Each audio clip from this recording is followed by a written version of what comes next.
So it's fun. It's fun to watch people and the way they behave and the way that they act and who they are as people and how they make choices and what they decide to do. And some people have a tendency of going for shiny objects, material possessions, and things that you would call superficial. Things that you see on the outside, whether it be a yacht, a, a jet, a private jet, gold chains, rims, um, things like that. Things that really, in the spiritual realm, lack substance. In the physical realm, it's the substance that most people want when it comes to gluttony, greed, envy, and a lot of the other, what you would call cardinal sins.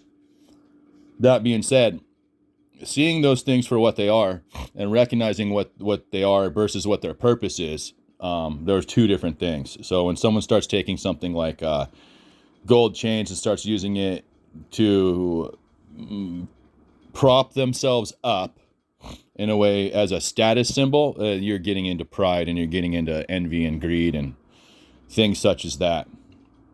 So like I said, it's fun to watch people and how they choose things, right? And so if they see someone that's shining, that's bright and pretty, and something that would be like, let me put it this way. One of the things that you will find is that the devil will come to you in everything that you could ever possibly want. And sometimes that's true, sometimes it's not. The majority of the time, you're going to see the devil come to you as everything you could possibly want. At the same time, you end up with you don't look a gift horse in the mouth. Sometimes you can run across opportunities that are so amazing that they don't look, they're too good to be true, is what you would be thinking in your mind. So you have to balance in between the two of that, and you have to discern whether it's a temptation from the devil or if it's something that's true and purposeful for your path, and whether it's something that you would consider righteous and good for you. Also in what you would call in the eyes of the kingdom of God. So another thing that's an old phrase is not everything that glitters is gold. So sometimes people are chasing that shiny object and they'll sneak around behind someone else's back doing things that you wouldn't regularly have expected. And then they'll smile on your face and then do things behind your back. And so you have to discern the difference between those who choose what you would call a higher path, and those who want to stoop low and basically choose everything that looks pretty and shiny, and not realizing that the way this world works is that the meek and the what's that phrase, John? The meek shall inherit the earth. Yeah, so that's the thing. The meek shall inherit the earth. And so you'll see these people that are running around that are trying to burn down LA and grab the spotlight, I guess you could say, metaphorically speaking, but also literally. So you have the people that have a tendency of doing ignorant things like that. I can't believe that someone would actually fucking do that just out of ego and not being able to compete. But you know, it is what it is as far as people go. It's disgusting in my opinion. But back to what I'm saying, like I said, not everything that glitters is gold.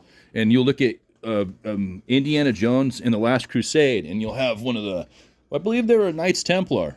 There was an old Knights Templar. He was something like 1,000 years old, 2,000 years old. Yeah, because he had seen Christ, right? He had seen Christ. He knew who he was, seen him in person, and he was his path was to guard the Holy Grail, and there was a lot of different goblets there, and there was a Nazi that grabbed the shiniest, prettiest goblet he could find. It was the most exquisite and beautiful thing. He said, "This is what Jesus Christ or God would have," because in his mind, that's what was important to him. And so he went and he drank from that cup, and he basically melted away. He turned to dust and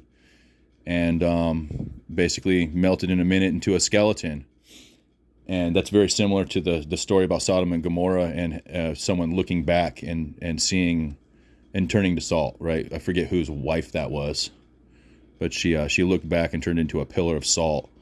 And that has multiple metaphorical statements because, you know, the salt of the earth and salt is a spiritual tool, a spiritual weapon, whatever you want to call it, a spiritual protectant. But yeah, that story has multiple meanings. But what it also meant for her was that she had looked back upon the things that were done in the past of where she had come from and had turned into a pillar of salt by, I guess you could say, reminiscing on her previous experiences. That's it's like I said, it's got multiple experiences. But like I said, you know, people have choices. They can go and choose the righteous higher path, or they can go towards the way that the Nazi leader had gone and went for the shiniest, most beautiful goblet possible, and it didn't work out very well, obviously. So Indiana Jones, what he had done is he had grabbed a wooden goblet. It was what you would call the least physically appealing. It was a wooden goblet with hand painted stuff on it, and he chose wisely. He took the higher route, metaphorically speaking, and literally too. So you got people who maybe they think they chose the right path because it's shiny and it's pretty and it's the direction they wanted to go, and what they ended up realizing is that later on that they made a mistake. So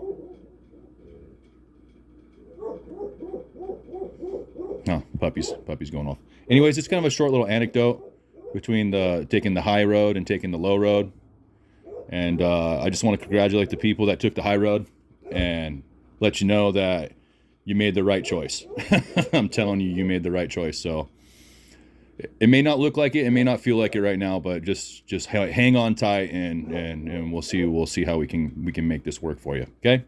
All right, take care. I'll see you soon. Bye.